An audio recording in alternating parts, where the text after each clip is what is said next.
Hello, this is Janet Michael. In addition to hosting The Valley Today each weekday at noon on the River 95.3, I also produce podcasts, and I'm excited to introduce you to a new podcast series in partnership with Lord Fairfax Community College. Having provided higher education and career training for the past half-century, LFCC is tightly interwoven into the fabric of the Northern Shenandoah Valley and Piedmont regions. Join me every week for conversations with current and former students to hear their funny and inspiring stories as we learn about their journey to higher education, the role that LFCC has played, where they are now, and where they plan to go.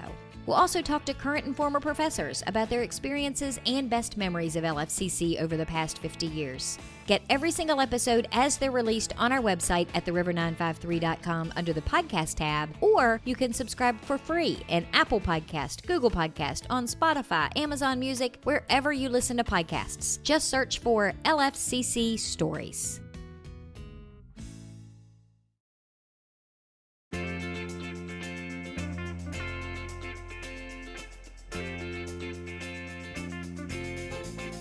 Hello and welcome to The Valley Today. I am your host, Janet Michael. It is The Valley Business Today as you are listening on a Wednesday afternoon. However, we have pre-recorded on a Friday morning because my co-host today is hopefully right now as you are listening enjoying the waves of the ocean because Nikki is on vacation as the show is airing today. So thanks, Nikki, for the last day before a vacation, squeezing me in to record the radio show. No, thank you, Janet. I am trying to get, everything possible done so that, I'm not consumed with, that worry that I know a lot of us get when we go on vacation. Oh no, I didn't get this done or that done. And this isn't work. This is fun. So this isn't part of that. So, but thank you for having us today. And this is, always a really bright spot in my month. Well, and I'm a little upset because you have had the privilege of already sampling some of what we're going to talk about today. I haven't gotten there yet. So tell me who you brought with you today. So today I brought Kevin with Saga Meadery. Now, here's the thing. I'm going to let Kevin pronounce his last name for us because I just know I'm going to mess it up. I had a delightful conversation with Kevin. I went up to his spot and just to do a quick visit, membership visit, and chatting. And we spent a good hour together. And I tasted.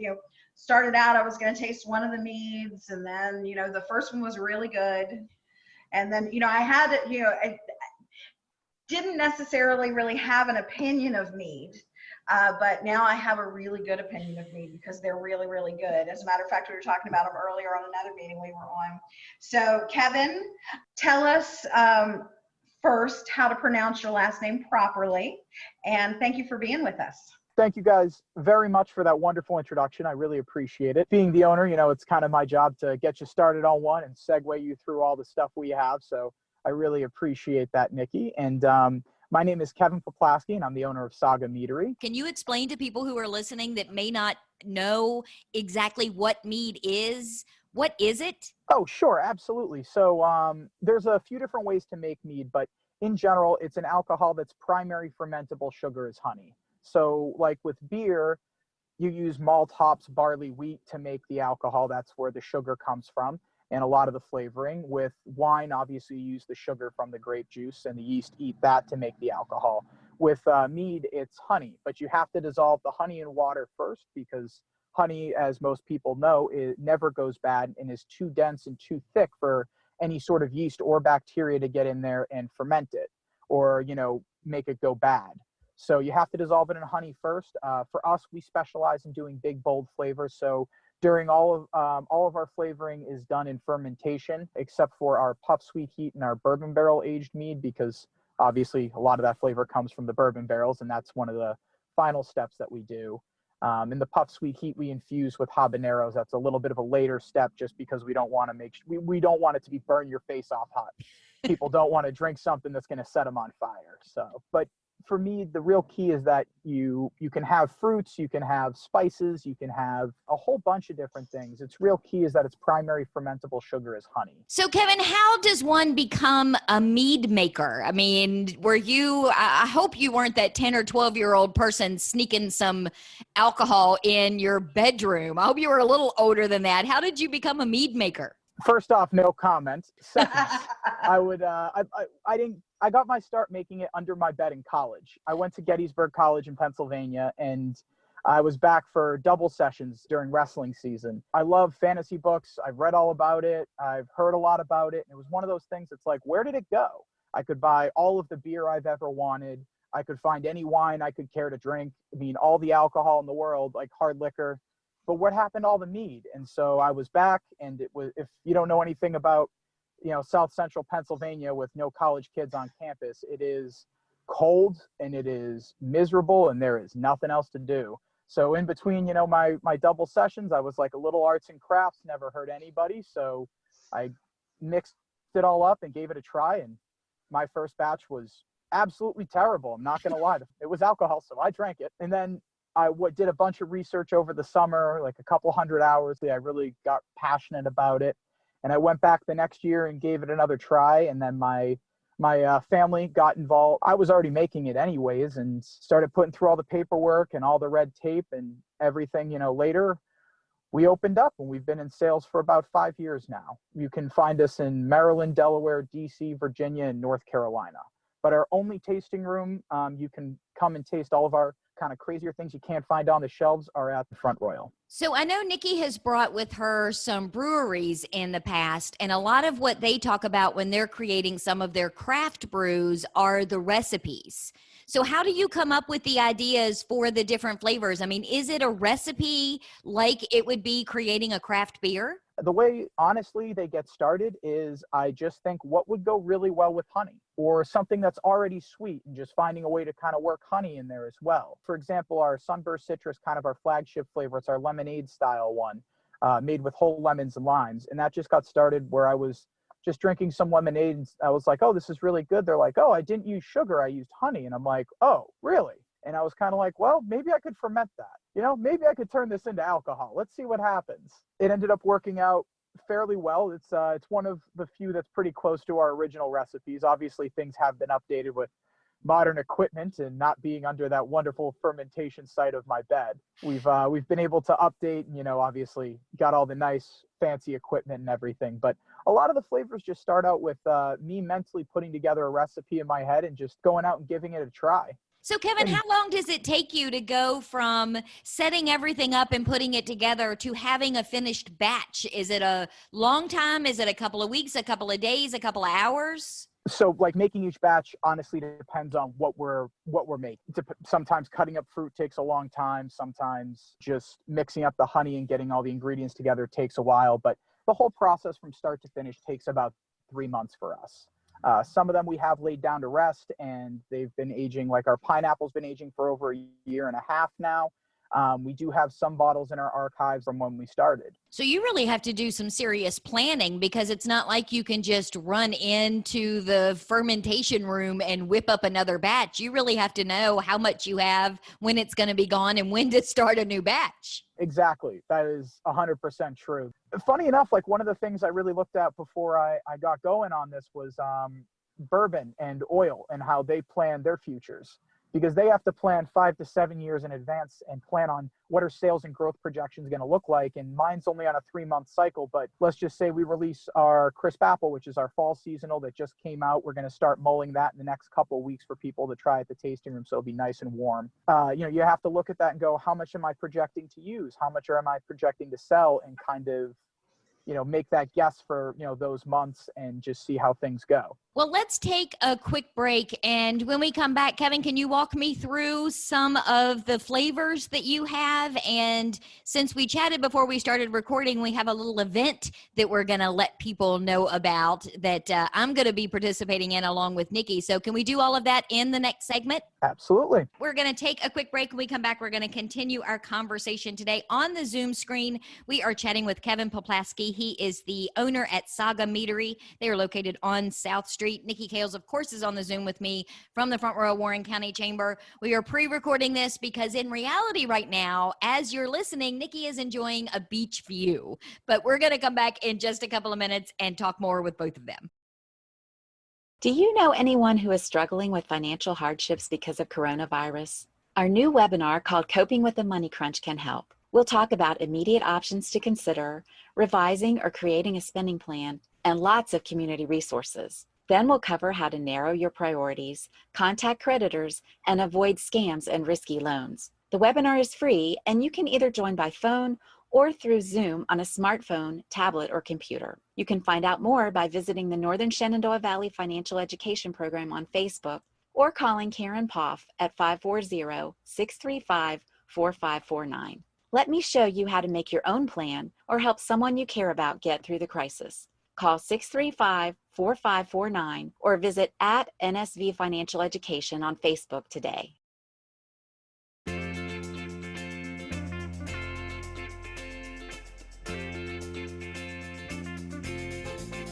Welcome back to the Valley Today. I am your host, Janet Michael. It is the Valley Business Today. As you are listening to the show on a Wednesday afternoon, we of course have pre-recorded our conversation on a Zoom screen on a Friday morning because my wonderful co-host, and I'm trying to smile through this, Nikki, when I say that you are right now, as people are listening, enjoying the beach, because I am not enjoying the beach, and I'm very annoyed with you and also very glad that you're there. So I'm in a conundrum.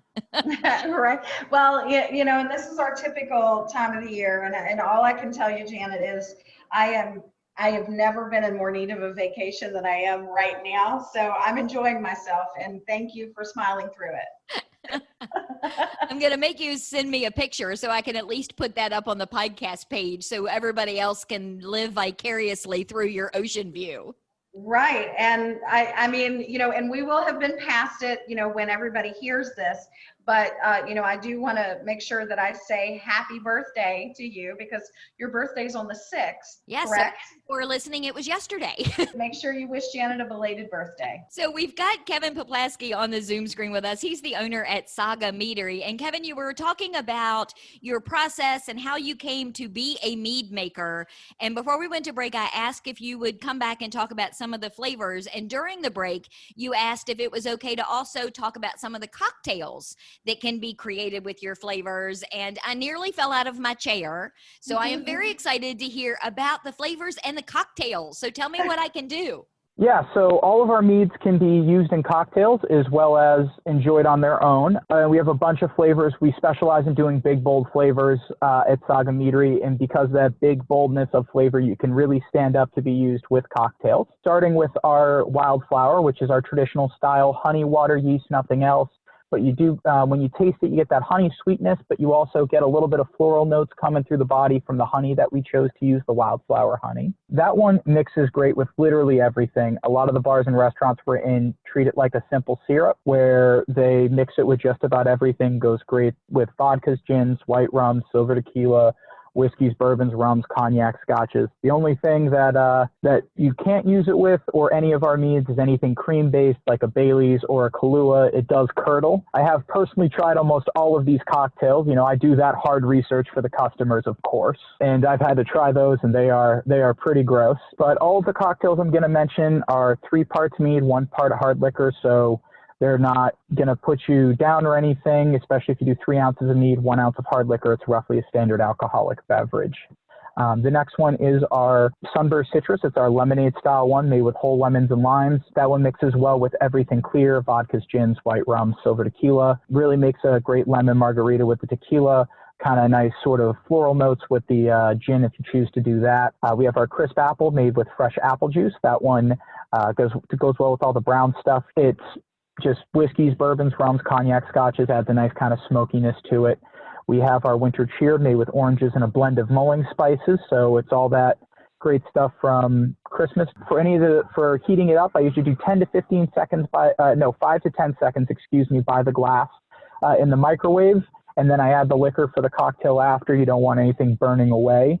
If you want to do the whole bottle, I do 15 to 20 seconds for the whole bottle in a microwave safe pitcher. If you put the whole bottle just on its side in the microwave for that long, it may build up pressure and shoot the cork out. So please be sure to put that in the microwave safe pitcher. I have had somebody tell me they did that, and it's become contractually obligated to mention. I would totally be that guy. Yeah, I mean, I can't say, in a certain state of mind, it wouldn't be me either. And that one goes well with all the brown stuff, whiskeys, bourbons, rums, cognac, scotches. It's really phenomenal. I've had some people mix it with some cinnamon whiskey as well, depending on what you guys like. I've actually been personally mixing, just heating that up every year for Christmas while I'm making the ham and all the other fixings for Christmas dinner, and serving it to my family and just pouring it in a crock pot and throwing in any spice I can find in the cabinet and just telling them, oh yeah, I mulled this up, took me all morning. And for 4 years running, and hopefully they're not listening to this podcast right now or this radio show, they won't know the difference. Nobody's asked. They've always asked. I'm like, oh no, it's my special recipe, but I just pour it in there, turn it on, keep warm. Don't even have to do any of the work. It's wonderful. And I'm cooking the rest of dinner. I can take a few shortcuts.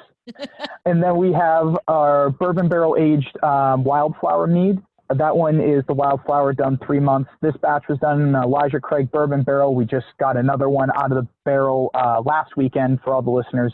That's about 2 weeks ago. Those were done in New Risk barrels. It's a wonderful distillery, very fresh. They were only about 2 days old when we got them, so they have those wonderful smoky, oaky flavors to it. It's all the best parts of a bourbon barrel stout without the stout. I haven't had a ton of time to mess around with cocktails on that, but I have done it with some bourbon that's particularly phenomenal. In the next few weeks, we also have a crisp apple and wildflower both coming out in bourbon barrels. As soon as we get the labels for that, we'll be able to release those as well. They've also done phenomenal in the barrel. We're very excited about that. But for other current flavors, we have our Puff Sweet Heat, which is our habanero infused mead. It's by no means burn your face off hot. It's sweet, it's heat, it's gone. Doesn't stack like chicken wings or anything like that. And it makes an absolutely mean spicy margarita with a little bit of tequila. It does well with some gins and some vodkas. It just depends on, what you guys like. I have had some people mix it up in a very interesting hot toddy with a little bit of bourbon when they have the sniffles and they really want to start breathing again. By all means, best of luck to them. And we have our tropical pineapple currently that we're down to our last 7 or so bottles. So for the listeners out there, if they're there, feel free to come in and try it. That one's made with fresh pineapple juice.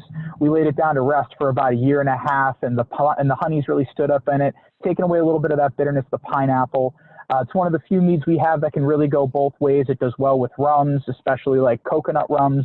It stands up tall for like the Kraken and other, dark spiced rums, as well as really good with vodkas, gins, and bourbons as well. The beauty of the tasting room is that we've been able to do some more fun stuff.